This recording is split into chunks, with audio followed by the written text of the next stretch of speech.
Nos últimos 3 meses, eu faturei um pouco mais de R$ 64.000 usando apenas um robô de vendas. Então, se você já é um afiliado e quer fazer as suas primeiras vendas ou alavancar as suas vendas, é só instalar o seu robô, seguir a estratégia de vendas orgânicas no Instagram ou copiar a minha estrutura de anúncios no Facebook ou fazer os dois ao mesmo tempo e começar a vender todos os dias. Bom dia, boa tarde, boa noite, galera. Sejam bem-vindos ao nosso canal QAP Breaks Digitais. Sejam bem-vindos e hoje nós iremos continuar nossa viagem pelo Scrum, uma obra muito foda e inclusive ela é muito usada lá no Vale do Silício, certo? No episódio anterior a gente falou sobre as origens do Scrum e uma introdução de como o mundo funciona, vamos dizer assim, como ele funciona quebrado e as origens. Fizemos um apanhado sobre tudo aquilo que fez o Scrum ser o que é, e hoje vamos entrar numa parte mais técnica em questão de equipes, tempo e o desperdício como um crime, certo? Que são esses 3 capítulos aqui que a gente vai ver hoje. Então pega um café, pega um chazinho, se você gosta de um chá, e vamos nessa.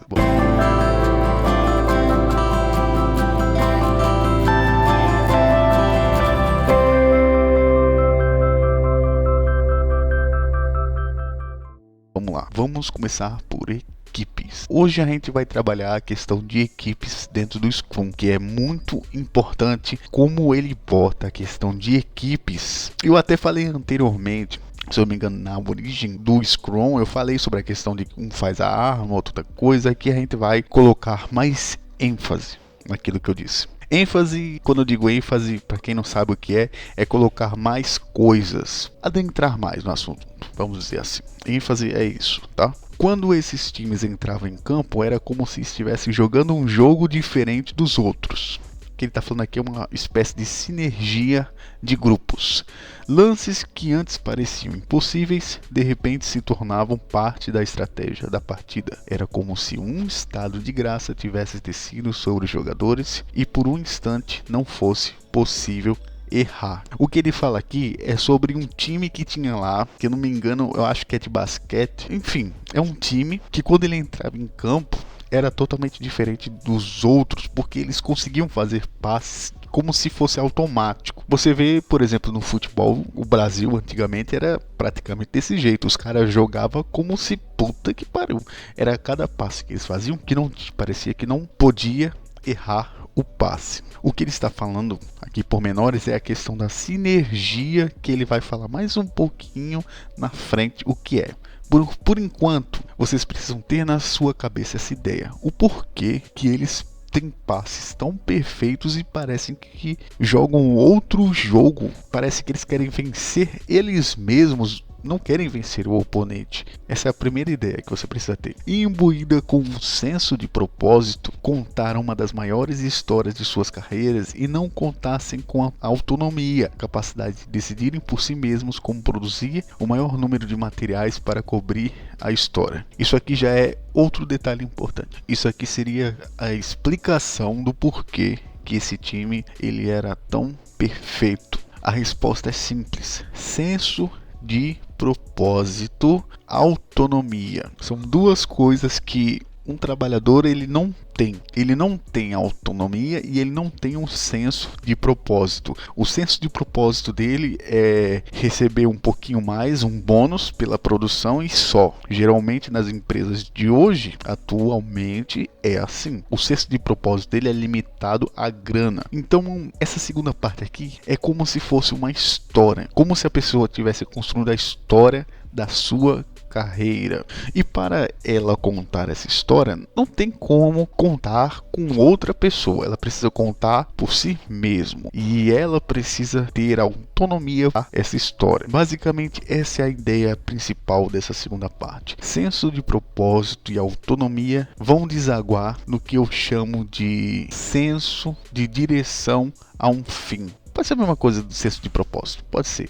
Em muitas empresas, as ações baseiam-se apenas no que havia ali para o indivíduo a curto prazo, que é o que a gente vê na maioria das empresas brasileiras. Elas pensam nisso. o indivíduo a curto prazo, o indivíduo que está trabalhando e está ganhando salário. E em contrapartida, a pessoa que está ganhando salário só pensa nisso, no salário. Não pense em evoluir na sua carreira. Não se pensa no que poderia beneficiar a todos ou limitar os danos à economia global. Essa questão de economia global é aquela velha dicotomia trabalhador-empregador que a gente já conhece muito. Eu não vou nem adentrar nesse assunto, mas eu quero que vocês vejam como duas partes que parecem antagonistas, elas se lascam mutuamente porque não conseguem conversar, entendeu? Isso é que é importante. A junção dessas três partes que eu falei aqui para vocês dão um pensamento de como não existe um senso de propósito entre as duas partes. Isso é que é interessante. Se você conseguir ligar as coisas na sua memória de curto prazo, fazendo associações com a sua memória de longo prazo, então conseguirá guardar mais informações. Contudo, a parte da mente que se concentra, a parte consciente, só é capaz de reter cerca de 4 itens diferentes de cada vez. Eu vou explicar para vocês de onde eu tirei essa parte, certo? Vou dar um contexto para vocês. O negócio é o seguinte: quando nós trabalhamos com várias coisas ao mesmo tempo, a tendência é que todas elas vão falhar, certo? Porque a gente tem dentro da nossa mente uma limitação de coisas que a gente pode resolver. Isso aqui é interessantíssimo, tá certo? Por isso que ele diz, nós temos duas memórias, memória de curto prazo e a memória de longo prazo, certo? E elas sempre têm associações, como ele fala aqui, associações. Mas, contudo e todavia, a nossa mente e principalmente a nossa concentração, ela não consegue reter muitas informações ao mesmo tempo. Que é a questão, não há como reter mais de 4 itens diferentes de uma vez só. Eu vou citar um exemplo para vocês. Eu sempre fui por etapas. Quando eu terminava essas etapas, eu partia para outros. Eu não gosto de misturar. Eu não gosto também nem de misturar, por exemplo, eu estou fazendo um trabalho, estou fazendo um vídeo. Aí eu paro o vídeo, vou jogar videogame, para o vídeo vou assistir um filme, para o vídeo vou buscar inspiração no caralho A4. Eu não faço isso porque existe algo chamado Deep Work, que é um livro que fala exatamente sobre essa questão, certo? O que é o Deep Work? Deep Work é você estar 100% concentrado, sem distração alguma do que você está fazendo. Eu, quando estou fazendo esses vídeos aqui para vocês, eu faço isso. Gosto de estar trancado no meu quarto. Antes de tudo, eu faço um trabalho de respiração, preparo bem, mentalizo tudo que eu vou falar na aula e começo. Toda vez eu faço isso. Deixo minha mente clara e limpa para passar o melhor do conteúdo para vocês. Eu preciso estar claro e objetivo. E é isso que eu gosto de fazer. Eu gosto de entrar num estado mental para passar o conteúdo. Não faço de uma vez só, liga a câmera e faz, foda-se essa porra, fazer qualquer merda. Eu não gosto disso. Então, 4 itens diferentes de cada vez. Lembre-se, nós não conseguimos reter mais de 4 informações diferentes de cada vez. E ele fala, um exemplo que ele dá é a questão de número. Por isso que os números de telefone têm 44. Eles são divididos dessa forma porque é mais fácil para o ser humano reter a informação. Por isso que os números são dessa forma, certo? Isso é uma coisa interessante. Gostei muito dessa parte. Queria passar para vocês isso. Próxima parte. Ele fala sobre os perigos da obediência. A obediência cega é um problema que não é de agora. Isso é que eu não gosto, que o pessoal fala muito que agora é que a humanidade está perto do apocalipse. A humanidade sempre fez merda. A única diferença é que agora a gente tem coisa online para poder falar as merda. Aí parece que é bem maior as merda, porque antigamente ninguém noticiava com tanta força quanto agora na era digital. Agora é que fudeu tudo. Só que o ser humano sempre fez merda. E uma das merdas é a obediência cega. Obediência de um mentor, por exemplo. Eu tenho mentores, mas muitas vezes eu já bati de frente com muitos dos meus mentores. Muitos deles falavam, não, você tem que fazer isso aqui, não sei o que. Eu achava que não fazia sentido pra mim e eu falava, eu não vou fazer isso que você tá dizendo. Já fiz isso muitas vezes com os meus mentores. Ou então, deixava eles falar e não fazia, simplesmente eu não fazia o que eles falavam. Porque eu não consigo obedecer cegamente às pessoas. Tem muita gente que precisa, que anseia ter obediência a alguma autoridade, esse tipo de coisa. Tem gente que anseia por isso, de ser mandado, de ser um pau mandado. Tem muita gente que gosta dessa questão. Ai, meu Deus. Tem gente que gosta muito disso. E isso é um problema. Por que é um problema? Porque depois você vai se perguntar: nossa, por que o mundo tá tão ferrado? Ué, ele tá tão ferrado. Por que você não tomou atitude e deixou gente filha da puta tomar atitude por você? Simplesmente isso. Então, essa questão dos perigos que existe na obediência, existe até um teste que fizeram, que era tipo o seguinte: o cara dava choque, dizia assim, olha, à medida que você der um choque no cara, a gente vai aumentar, e nem se preocupa porque a gente resolve. Pode dar choque no cara aí, vai dando, que você não vai ser punido, a gente vai tomar conta. E não era que a maioria das pessoas dava o choque mesmo até o final? Só para você ter uma ideia de como o ser humano, ele obedece muito fácil. Ele tem isso de obedecer fácil. Qualquer impressão de autoridade que uma pessoa tenha, o cara já quer dar o rabo para ele. É tipo isso, o cara já fica todo doido, já vira um gado. E eu não gosto dessa questão. Não é só porque eu gosto muito. Por exemplo, tem muitos canais aqui que eu gosto pra caralho, mas só que tem muitas coisas que eu não concordo com esses canais. Mesmo assim, eu não vou lá falar que eles são filha da puta, não sei o que, porque isso não faz sentido, certo? Deixa os caras viver lá de porra, fazer os negócios dele. Eu não concordo, mas nem por isso eu vou estar xingando o cara, falando mal do cara. Isso que as pessoas... Mano, você pode levar por um lado, assim, muito frio da minha parte, mas o ser humano é um ser doente. Tão doente que ele não consegue ver os pontos positivos na pessoa que não concorda com ele. Não concordou com ele, você quer lascar, ver só os pontos negativos da pessoa. Isso pra mim é uma doença, cara. Você é doente. Você não vê nada de positivo nas pessoas, aí fica difícil. Então, a obediência cega é um perigo, como ele disse aqui. Vamos para a próxima. Pessoas comuns apenas fazendo seu trabalho e sem qualquer hostilidade particular de sua parte podem se tornar agentes em um processo destrutivo terrível. Além disso, mesmo quando os efeitos destrutivos do seu trabalho se tornam evidentemente claros e eles recebem instruções para continuar fazendo, ações incompatíveis com padrões fundamentais de moralidade, relativamente poucas pessoas têm os recursos necessários para resistir à autoridade. É o que eu falei anteriormente, o teste do choque. Aqui ele está falando o porquê que isso acontece. De novo, pessoas comuns fazendo o seu trabalho e sem qualquer hostilidade particular da sua parte podem se tornar agentes em um processo destrutivo. Olha só. As pessoas comuns, é o homem médio, vamos dizer assim, aquele homem médio que eu fiz o vídeo, são essas pessoas comuns. Eles não têm nenhum ódio no coração, mas só que eles, ainda assim, eles podem ser usados como ferramentas.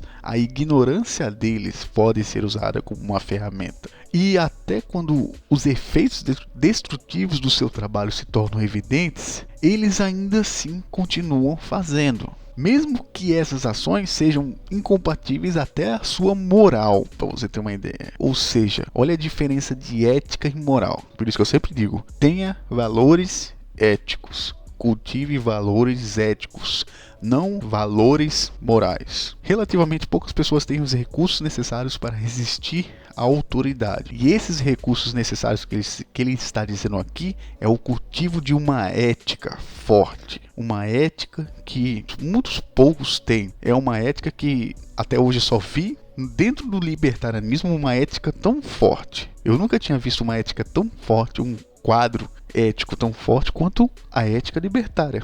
E não é à toa que eu gosto dela por causa disso. Porque tem essa resistência à autoridade. Eles olham assim, peraí, autoridade é o caralho. Vamos pensar um pouco mais. Peraí. Eles são mais racionais e menos emocionais. Isso é que eu acho, olha, uma maravilha. Grandiosidade não pode ser imposta, precisa vir de dentro. E o melhor, ela existe em todos nós. Ou seja, não podemos nos fazer gloriosos pelas pessoas. A nossa grandiosidade vem do nosso interior. E eu já cansei de dizer isso para vocês. Trabalhem com o seu interior. Trabalhem com aquilo que você pode fazer. Eu já tô cansado de falar essa porra. Primeiro você trabalha internamente. Depois você vê o que é que você pode fazer externamente. Porque a primeira coisa é você. Mude você primeiro para depois você ver. Vamos agora pro tempo.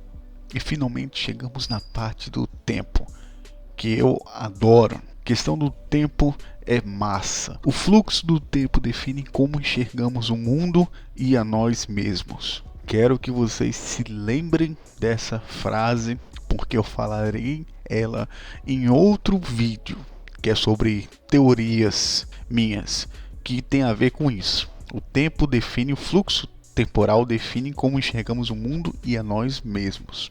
Próxima parte, porque eu não vou falar sobre isso por enquanto, essa primeira parte, só quero que vocês lembrem-se disso. O tempo é o limite insuperável do empreendimento humano. Isso daqui é óbvio, né? Porque nós temos um tempo limite para empreender, afetando tudo desde o modo como trabalhamos, passando pelo tempo que as coisas levam, até definir se somos bem-sucedidos ou não. O fluxo impiedoso do tempo define fundamentalmente o modo como enxergamos o mundo e a nós mesmos. Isso aqui tem a ver com a teoria dos tempos cruzados. Eu inventei essa teoria para mostrar como funciona a percepção do homem, a percepção da realidade, num geral, em várias formas possíveis. E eu usei os tempos verbais para mostrar como isso funciona. Eu vou mostrar para vocês no futuro como é que eu fiz esse trabalho aqui no canal, na parte Ouroboros. Enfim, vocês estão vendo que nós temos um tempo limite para resolver as coisas e muitas vezes esse tempo define quem vai fazer sucesso ou não. Porque, como eu já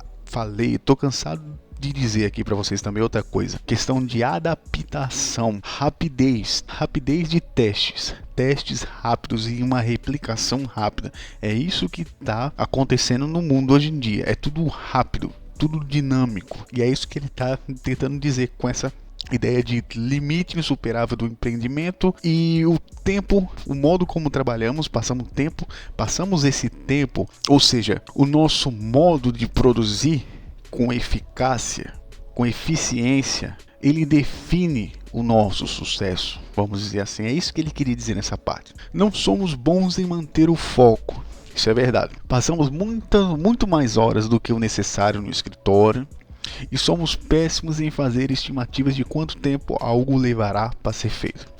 Olha só, duas coisas importantes que ele falou aqui. Primeira coisa, a gente passa muitas horas mais do que necessário pensando que a gente está fazendo alguma coisa. Tem muito concurseiro que também faz isso. Acredita que as horas estudadas é a mesma coisa de estar estudando bem, que não é bem assim. Estudar com eficiência é uma coisa, estudar muito é outra. Você tem que saber os limites da sua mente e da sua capacidade de reter informação. No espiritismo existem várias outras energias que não só a energia da física, certo? Eles botam outras energias, tá certo? E uma dessas energias é a energia psíquica. A energia psíquica, ela tem a ver com nossa capacidade de concentração. A nossa capacidade de concentração é uma energia, segundo ao espiritismo, certo? E essa energia, quanto mais a gente se concentra, a gente vai perdendo ela. Vai entrando uma espécie de fadiga. Sabe quando você fica cheio de estudar, fica querendo fazer outra coisa, fica putaço? Então, o que foi que os caras fizeram para tentar burlar isso é a técnica do Pomodoro. Eu não falei ainda muito sobre isso aqui, mas eu irei falar posteriormente. A técnica Pomodoro foi feita exatamente para isso, para burlar o que ele está dizendo aqui, que às vezes a gente passa muito tempo, muito mais do que o necessário, e a nossa mente se cansa e já não consegue mais reter informação. E outra coisa que ele botou aqui é a questão que a gente não consegue, a gente é impreciso pra cacete. E é isso que eu trabalho. Eu já passei muito tempo tratando dessa questão de precisão, em me tornar mais preciso possível. Porque isso que ele está dizendo eu já notei há muitos anos atrás. Realmente as pessoas são muito imprecisas. Elas não conseguem, acertar de primeira uma análise, uma coisa. Então falta imprecisão. E é isso que eu estudo, como ser mais preciso e mais assertivo. É como se fosse um sniper. Eu treino para isso, para cada vez mais estar sempre como um sniper, dar um tiro e ser headshot, vamos dizer assim. Eu quero ser cada vez mais preciso. E qual é a minha métrica de precisão? Minha métrica de precisão é Vozes da minha mente. BR Vozes da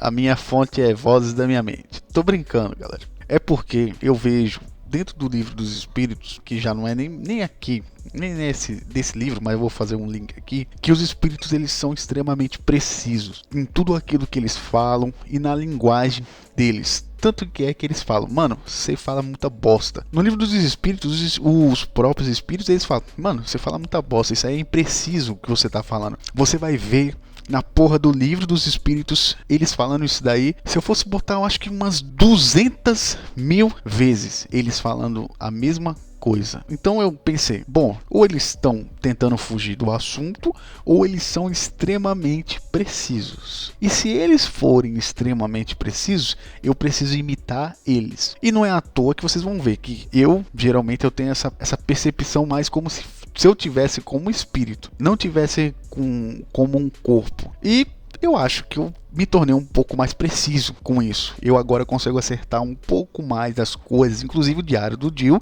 saiu baseado nesse pensamento. E geralmente quando eu faço aqui aquelas obras do Ouroboros é com esse pensamento. Essa precisão de espírito, não uma precisão humana. E eu terei exatamente isso. Eu não posso me basear nas pessoas porque elas são imprecisas em questão de tempo. O tempo para mim é importantíssimo. Tempo e time, eficácia e eficiência são coisas que não tem como eu deixar de lado. Vamos para a próxima. De 3 em 3 semanas, cada equipe tinha que demonstrar para os colegas o projeto no qual estavam trabalhando. Vou fazer um contexto aqui para vocês sobre essa parte. Isso aqui ele já está entrando na questão dos sprints, certo? Os sprints eles podem ser de 3 em 3 semanas. Pode ser de semana em semana, enfim, tem vários tipos de sprints. E o que é um sprint? É uma corridinha que você dá, como eu já falei anteriormente no primeiro vídeo. Essa corrida de 3 semanas, aí junta os colegas da equipe e mostra cada um projeto de como melhorar as coisas. É um mini brainstorm, vamos dizer assim. Trata-se de uma exposição aberta, que qualquer um poderia assistir. Por incrível que pareça, isso já aconteceu na história, na época dos filósofos que tinham acesso dentro da faculdade a outras áreas. E isso contribuiu para os melhores filósofos aparecerem. Os caras mais filha da puta da filosofia apareceram por causa disso. E muitos deles a gente estuda. Por exemplo, tem filósofo que a gente estuda que estuda em sociologia, estuda em economia, estuda até em psicologia. Tem filósofo que a gente, não importa para onde a gente vai estudar ele. E sabe por que isso foi possível? Porque o cara, ele sabia sobre várias coisas, porque dentro da faculdade dele, ele tinha acesso a vários... Tipo, a faculdade dele era de economia, mas ele tá lá na sociologia de vez em quando, assistindo umas palestras, aí depois ia para ciência política, assistia, não tinha barreiras, entendeu? E é isso que ele tá querendo dizer aqui nessa parte. Que poderia assistir dentro de lá, não só os colegas que estavam trabalhando naquilo. E se não funcionasse ou não fosse legal, os diretores do laboratório acabavam com o projeto. Isso forçava com que os alunos que construíssem as coisas mais maravilhosas e funcionais de forma rápida, uma vez que os testes eram extremamente rápidos. E o mais importante, eles recebiam feedback imediato sobre o trabalho. Ou seja, imagina se não existisse esse feedback. Ia construir um trabalho do caralho de 1 ano, 2 anos. Aí quando chegava na hora de vender, mano, Isso aqui é uma bosta, uma porcaria. Aí já se vai 2 anos de trabalho pro saco, pro lixo. Tá aí a importância dos sprints de 3 em 3 semanas, como ele botou aqui. Fazia o sprint, botava para testar, já tinha um feedback imediato e já sabia se ia dar certo ou não e já ia consumindo e já ia. Então a velocidade, vocês estão conseguindo entender como o tempo é importante? O tempo, a precisão e o teste são extremamente importantes. E eu repito mais uma vez, extremamente importante. Não deixe para lá teste, adaptação, velocidade, prioridades, que vai ser o que a gente vai falar mais à frente. Não deixe isso de lado. Um elemento crucial de um sprint individual, porém, é que uma vez que a equipe se compromete com o objetivo, as tarefas são bloqueadas. Nada mais pode ser acrescentado por ninguém fora da equipe. Explicarei os motivos disso mais adiante. Por hora, sabe apenas que interferir e distrair a equipe reduz drasticamente sua velocidade. É porque isso aqui é o seguinte, galera. A nossa mente, ela não pode se ocupar com várias funções ao mesmo tempo. A partir do momento que ela começa, ela vai se desgastando mais, porque ela precisa, tipo, como se fosse trocar de chave, certo? Ele não falou isso aqui agora, mas no futuro eu vou explicar para vocês, que ele vai falando no momento adequado na questão de desperdício, se eu não me engano ele já fala. Só tô dando um contexto geral aqui para vocês, porque ele não explicou aqui, mas essa é a questão. Fez o teste, mínimo produto viável, então chegou ao mínimo produto viável. Chegou aí, beleza. E o que é que a gente faz agora? Agora fazer o negócio andar. Esquece o resto das coisas em paralelo e se foca nessa porra agora. O negócio já tá feito, já tá saindo, agora a gente tem que botar para gerar o mais rápido possível. E as outras tarefas, como ele próprio diz aqui, serão bloqueadas e essa vai ser a principal. Por quê? Porque a gente já sabe que essa tem uma relevância maior. É isso que ele quer dizer nessa questão aqui, sobre as tarefas serem todas bloqueadas e a equipe se comprometer com um objetivo só, apenas. Nada mais pode ser acrescentado por ninguém, fora da equipe. Vamos para a próxima. Todos os dias, as equipes se reúnem diante de um quadro branco que cobre a parede de cima a baixo de um lado a outro, assim como na Wikispeed. Há algumas colunas desenhadas no quadro, pendências, fazendo e feito. Listadas na coluna estão apenas as coisas que a equipe precisa fazer durante aquele sprint. Eu vou explicar para vocês aqui como é que funciona, certo? Existe o sprint, existe as pendências, existe o fazendo, existe o feito. Vamos colocar agora um contexto em tudo que eu disse, certo? Então presta bastante atenção no que eu vou dizer agora. Um sprint é um teste. Lembrem-se disso, que o sprint é um teste. Dentro desses testes, você não vai fazer de uma vez só pendência fazendo e feito. Pendência fazendo e feito. Porra, você tá de brincadeira comigo. Você não vai fazer assim. Você vai colocar, lógico, você tem que ter uma ordem logística. Vou citar o exemplo aqui do meu canal. O primeiro vídeo foi feito. Vídeo tá fazendo. Tem marketing de Instagram? Não tem. Então é uma pendência. Presta atenção. Olha o que foi que eu disse. Vou repetir de novo. Primeira vez no canal. Meu primeiro vídeo feito. Segundo vídeo fazendo. Pendência. Instagram. Tem 3 coisas. Aí eu boto dentro do sprint. Fazer vídeo. Nesse sprint, geralmente é semanal, boto fazer os vídeos da semana. Aí depois no próximo sprint, aí vem quais são as pendências. Eu faço um sprint de pendências, que pode ser pendências mais algumas coisas do fazendo, e boto que já está feito. Ou seja, nem sempre vai ter pendência fazendo e feito. Pendência fazendo e feito. Você precisa ter uma ordem logística que dê certo e trabalhar em cima disso, daquilo que já foi feito, aquilo que se está fazendo. Lembrando que aquilo que está fazendo, ele tem um tempo. Isso é que é importante. Você tem que priorizar o que você está fazendo muito mais do que as pendências. As pendências, se você ficar pensando em pendência, você vai tomar no cu. Isso é uma dica importante que eu dou para vocês que não está no livro. Mas se você ficar pensando em tudo aquilo que você tem que fazer, vai dar uma preguiça do caralho e você não vai conseguir fazer. Você tem que pensar naquilo que você está fazendo, certo? Se focar naquilo que você está fazendo, as pendências você vai botando no sprint. Às vezes você bota em sprint, vai adequando, que o importante é aquilo que você está fazendo no momento. Só uma dica, certo? Vamos para a próxima. Por dirigir o processo, faz 3 perguntas para cada um dos membros da equipe. O que você fez ontem para ajudar a equipe a concluir o sprint? O que você vai fazer hoje para ajudar a equipe a concluir o sprint? Que obstáculos a equipe está enfrentando? Isso aqui são 3 perguntas que todos os dias as equipes precisam responder. Isso aqui é a mesma coisa de um processo de conscientização que eu já falei para vocês aqui, ó, há eras. Isso aqui está dentro do segredo da mente milionária também. Essa questão de conscientizar a pessoa para ela saber exatamente o que ela vai fazer. A gente vive num piloto automático. É isso que vocês precisam entender. A nossa cabeça é um piloto automático. Ela só consegue entrar numa ordem lógica quando a gente exterioriza essa ordem lógica.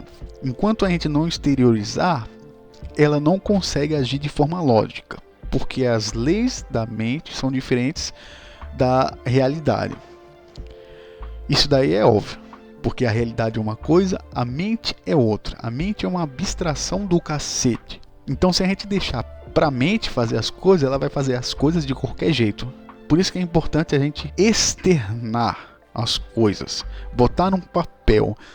Isso aqui é de extrema importância. Lembrem-se disso. Bote as coisas num papel, num bloco de notas, porque a nossa mente ela é muito abstrata, extremamente abstrata. Se a gente for depender 100% dela, a gente tá fudido, que ela vai começar a causar erros.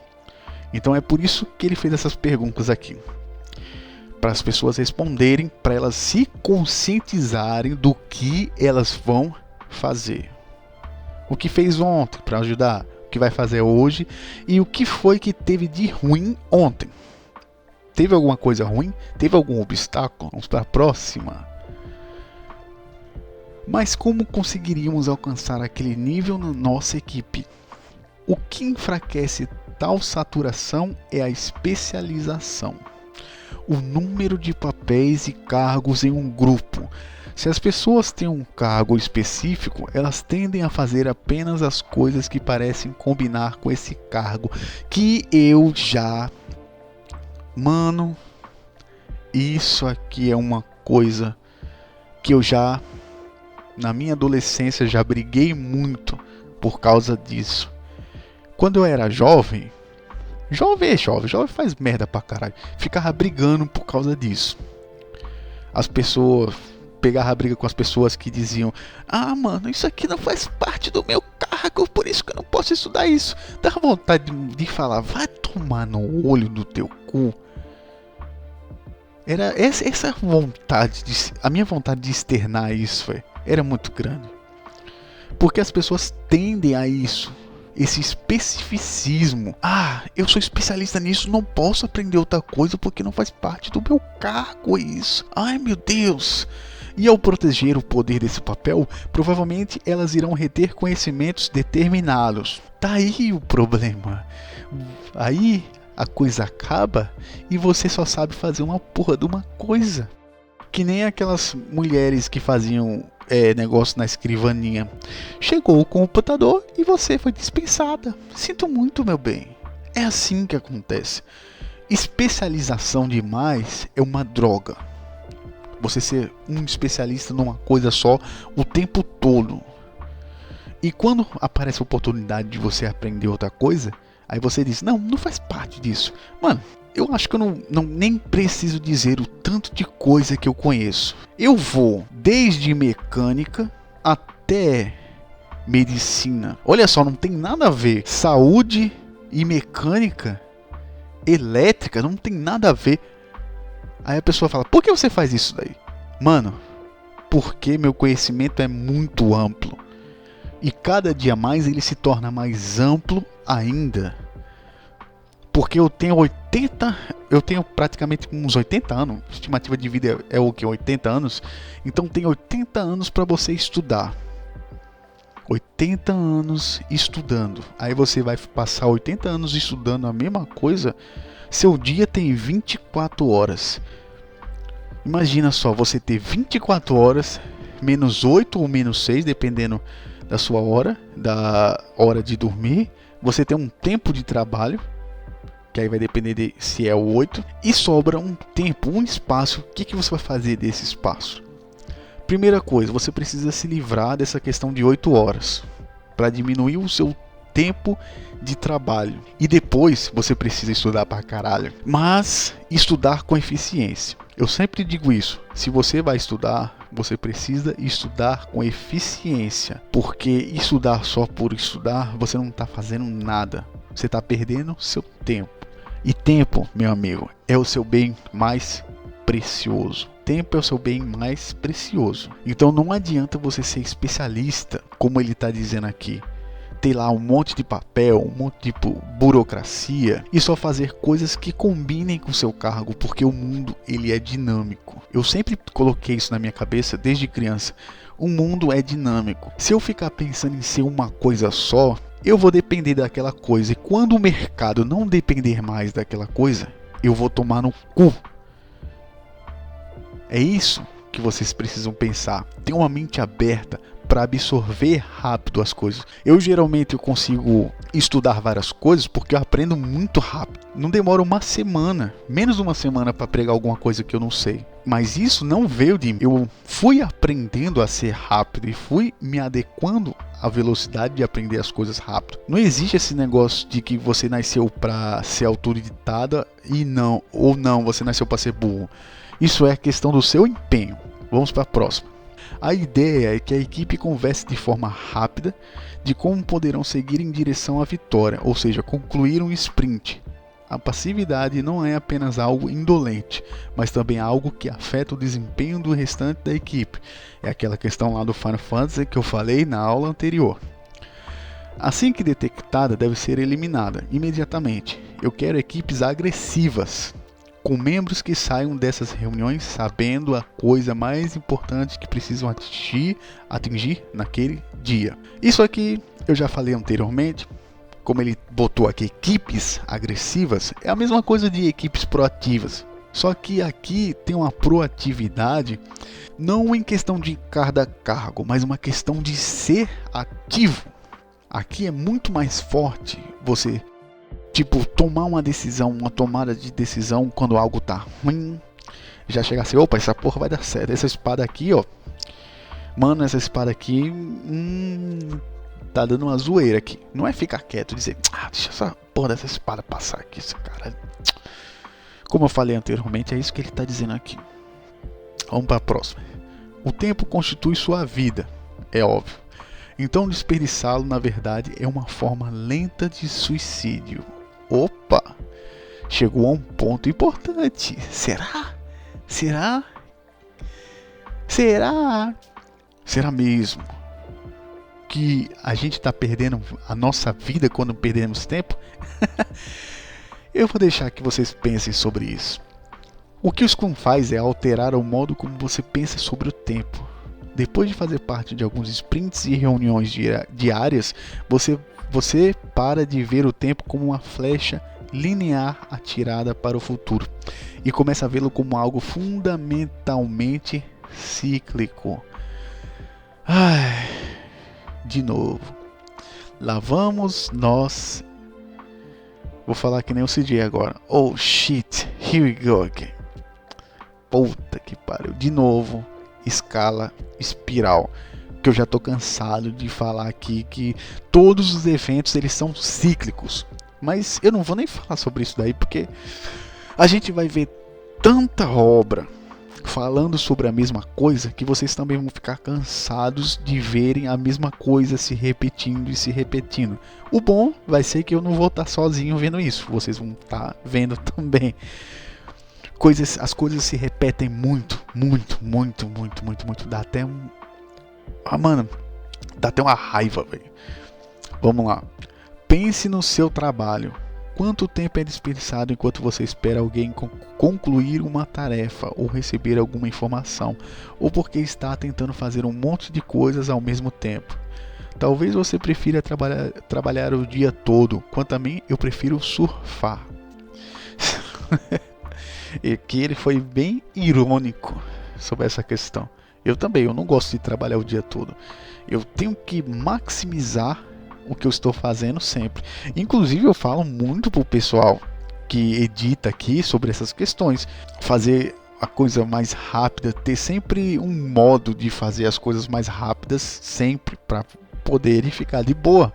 E aí conseguir, porque se termina o meu vídeo cedo, tem como pegar outros projetos, certo? Então é produtividade. Produtividade é tudo. Vocês precisam entender que o ser humano, ele precisa ser produtivo. A sua produção faz o mundo melhor. Então você precisa pensar um pouquinho sobre essa questão de trazer, se você quiser agregar algo ao mundo, você precisa produzir isso primeiro. E quanto tempo nós não desperdiçamos fazendo coisas fúteis? Ou nem sempre fazendo coisas fúteis, mas trabalhando de forma errada, de forma ineficiente e tendo que levar mais tempo para fazer coisas que levaria menos tempo. Então isso é importante. Vamos para o desperdício é o crime, o último tópico de hoje.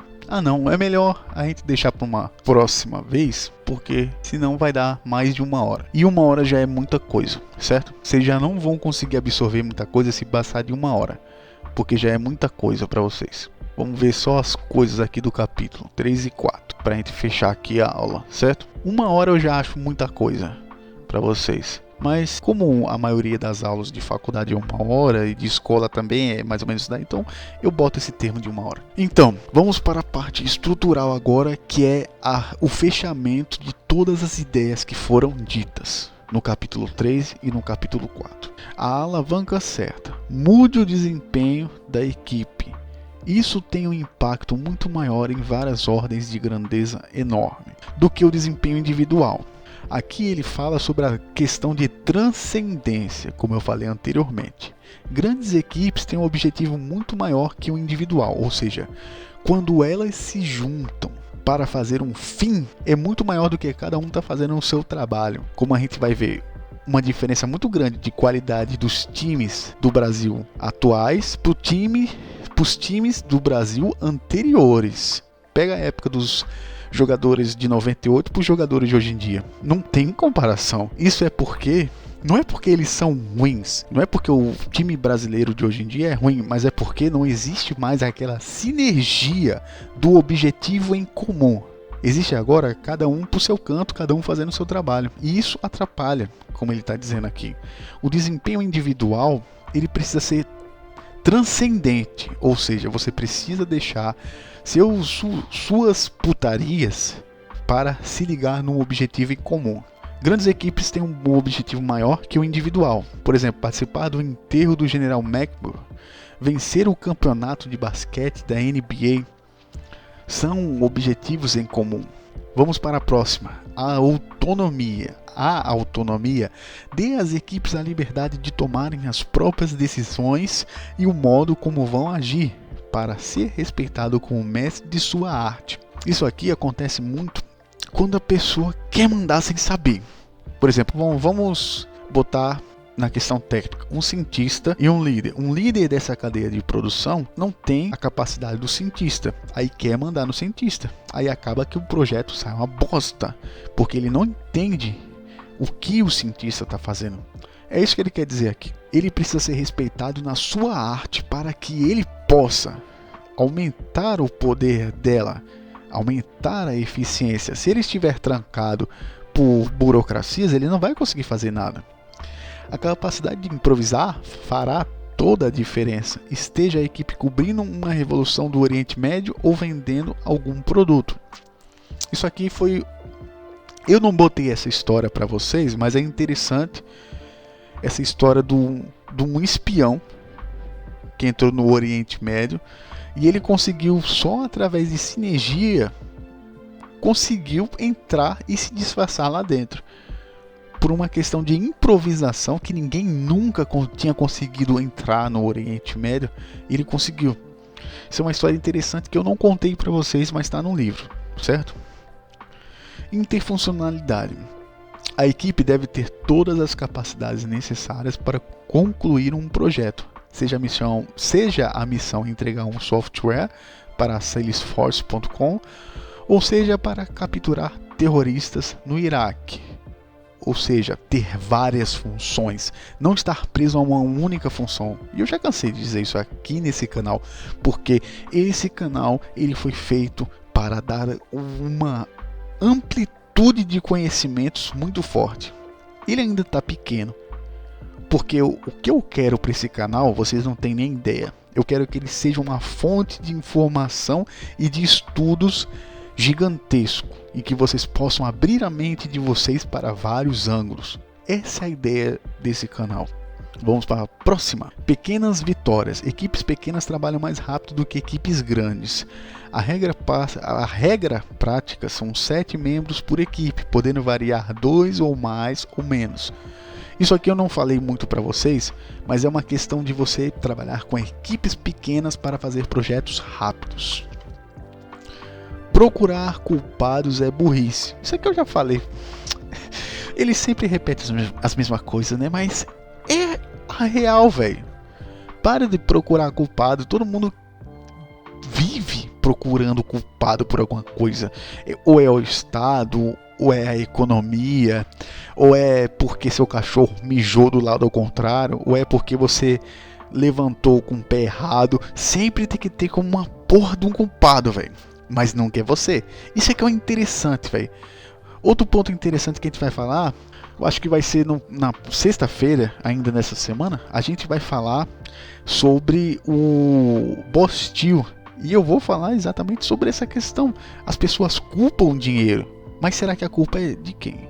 Do dinheiro ou das pessoas? Não procure pessoas ruins, procure sistemas ruins, aqueles que incentivam mau comportamento e premiam desempenhos medíocres. Estado, democracia, será que bateu alguma coisa aí? Capítulo 4. O tempo é finito. Trate-o dessa forma. Divida seu trabalho em unidades que possam ser realizadas em um período definido. Isso aqui eu já falei. Metas SMART. É isso que ele está querendo dizer aqui. Metas SMART. Divida seu trabalho em unidades que possam ser realizadas em um período definido.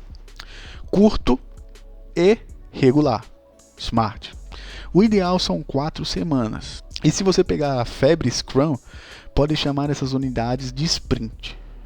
Que é o que eu falei já desde a primeira aula. Demonstre ou morra. No final de cada sprint você precisa ter algo pronto.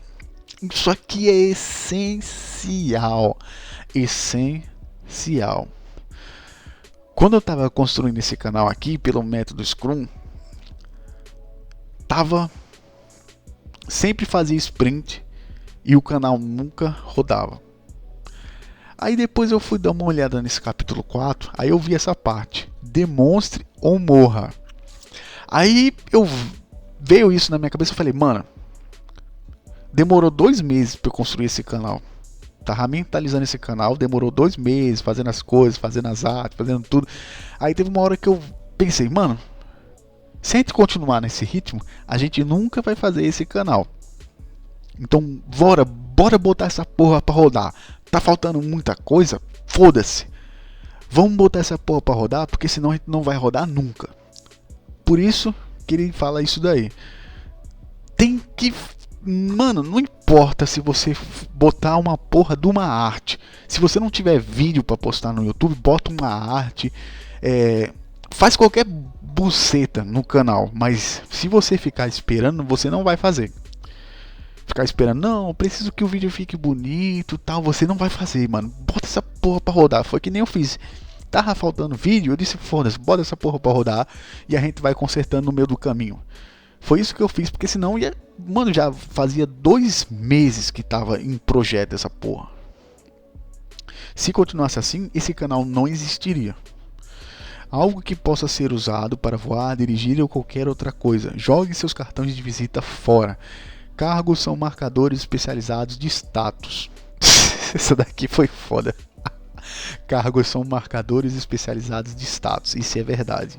Também eu vejo isso também como diploma. Diploma também para mim eu vejo desse jeito. Marcadores especializados de status. Só para você botar lá. Seja conhecido pelo que faz e não pelo modo como as pessoas se referem a você. Todo mundo sabe de tudo. A saturação da comunicação acelera o trabalho. Uma reunião por dia. Quando se tratar de verificar o trabalho da equipe, uma vez por dia é o suficiente.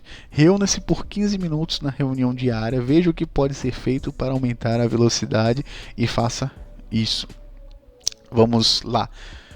Vamos resumir o que ele disse aqui no final. Vamos lá. Seja conhecido por aquilo que você faz e não pelo modo como as pessoas se referem a você.